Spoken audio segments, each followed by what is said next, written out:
الحمد لله نحمده ونصلي ونسلم على رسوله الكريم أما بعد فأعوذ بالله من الشيطان الرجيم بسم الله الرحمن الرحیم۔ اخلاص کے ساتھ کیا ہوا عمل اللہ کی بارگاہ میں پسندیدہ ہے اور قبول کیا جاتا ہے۔ اس سب کے باوجود بھی انسان اس اکڑ میں نہ آئے کہ میں نے تو جتنے بھی اعمال کیے وہ اخلاص سے بھرپور اعمال کیے اور یہ میرا عمل مجھے نجات دلا دے گا۔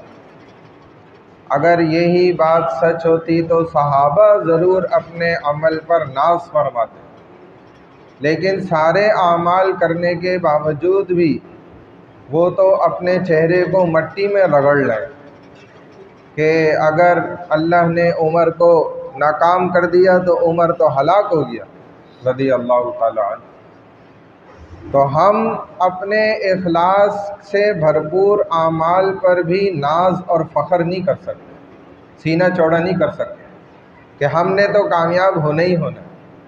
چنانچہ رسول اللہ صلی اللہ علیہ وسلم نے ایک واقعہ ذکر فرمایا کہ بنی اسرائیل کا ایک نوجوان تھا جس نے 400 سال تک اللہ کی عبادت اس انداز میں کی کہ اس نے پہاڑی کی چوٹی پر ایک کمرہ بنا لیا اور اس کمرے میں ہی اللہ کی عبادت کرتا رہا 400 سال تک۔ ہمارے ہاں تو 100 سال کسی کی عمر ہو جائے تو بڑا کوئی خوش نصیب ہے اگر اس کے اعضاء صحیح سلامت، اور اگر گڑبڑ ہے تو پھر لوگ یہی دعا کرتے ہیں اللہ رحم فرما، اس پر بھی رحم فرما، کیونکہ اس کے لیے بھی پھر زندگی اذیت بن جاتی۔ 400 سال اس شخص نے عبادت کی اور اللہ سے یہ دعا فرمائی کہ یا اللہ میری موت ایسی طرح سے آئے کہ میرا سر سجدے کی حالت میں ہو اور پھر مجھے موت آئے۔ چنانچہ کہتے ہیں کہ نماز کی اندر سجدے کی حالت میں تھا اور اس کو موت آئی، تب اس کی روح قبض کی گئی۔ پھر اللہ کے سامنے پیش کیا تو اللہ نے حکم فرمایا کہ میری رحمت سے اس کو جنت میں داخل کر دو۔ اس نے کہا کہ نہیں، بعملی، میرے عمل سے مجھے جنت میں داخل کریں۔ اللہ نے پھر فرمایا کہ میری رحمت سے اس کو جنت میں داخل کیا جائے۔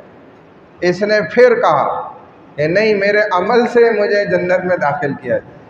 تو اللہ نے پھر فرمایا کہ فرشتوں ایک کام کرو، لے جاؤ اس کو اور سارا حساب کتاب نکالو، جو میں نے نعمتیں اس کو دی ہیں اور جو اس نے 400 سال عبادت کی ہے اس کا حساب نکالو کہ کدھر برابر بیٹھتے ہیں، کم بیٹھتا ہے یا کیا ہوتا ہے۔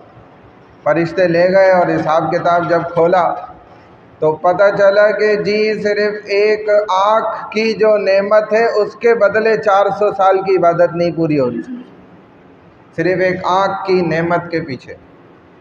لے آئے فرشتے، اللہ کو بتلایا کہ یا اللہ جو ایک آنکھ کی نعمت ہے نا ابھی تو اس کا ہی حساب نہیں ہوا اور اس کی 400 سال کی عبادت ختم ہو گئی۔ تو اللہ نے حکم فرمایا لے جا اس کو جہنم میں پھینکو۔ جب لے جانے لگے تو رونے لگ گیا اور کہنے لگا کہ وَبِرَحْمَتِكَ، کہ یا اللہ تیری رحمت سے ہی مجھے جنت میں ڈال دے، میرے عمل کیا ہے؟ کچھ نہیں۔ اگر اخلاص کے ساتھ بھی اعمال کیے ہوئے نا جو کہ جن پہ قابل قبول کی مہر لگ جاتی، تو اس عمل کے بھی تحت میں یہ فخر نہیں کر سکتا کہ میں اپنے عمل کی بنیاد پر ہی جنت میں داخل کیا جاؤں۔ چنانچہ ڈرتے رہنا، یہ خوف کھاتے رہنا اور اسی طرح اللہ کی ذات سے امید بھی لگا کے رکھنا، ان دونوں باتوں کے درمیان کی چیز کا نام ایمان ہے۔ عمل اس نیت سے انسان پر، اللہ ہمیں عمل کی توفیق عطا۔ سبحان اللہ و بحمدہ، سبحانک اللہم و بحمدک، نشہد ان لا الہ الا انت، نستغفرک و نتوب الیک، برحمتک یا ارحم الراحمین۔